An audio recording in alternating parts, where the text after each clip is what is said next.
Queenie Padilla separada na sa Mr. Hiwalay na ang panganay na anak ni na Robin Padilla at Lizel Sicangco na si Queenie Padilla sa Pakistani nitong Mr. na si Usama Mir. Ito ang inanunsyo ni Queenie sa kanyang Instagram account kahapon Martes, May 14.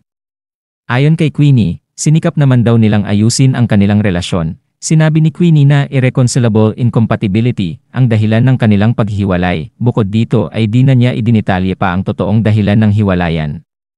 Ipinahayag din niya na mananatili raw ang respeto at pagmamahal niya sa ama ng kanyang anak. Sa huli, nagpasalamat si Queenie sa lahat ng sumusuporta sa kanya at nakiusap na igalang ang kanilang privacy during this difficult time.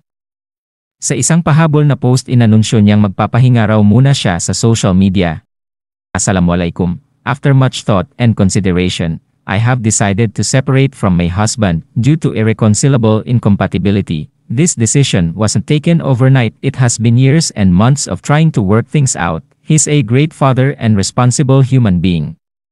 Although life has taken us on different paths right now, I will forever cherish the 11 years we've had together. Thank you for all your support over the years. Please respect our privacy during this difficult time. Si Queenie ay panganay na anak ni na Robin at dati nitong karelasyon na si Lizel Sicangco. Ikinasal si Queenie kay Usama noong 2012. May isa silang anak na babae na isinilang ng dating aktres noong 2017 na 7 taong gulang na sa kasalukuyan. Marami naman ang nalungkot sa pangyayari, lalo pat inakala ng karamihan na maayos ang buhay pag-aasawa niya, nagaya din pala siya sa kapatid na si Kylie Padilla na hiwalay na rin sa asawang si Aljur.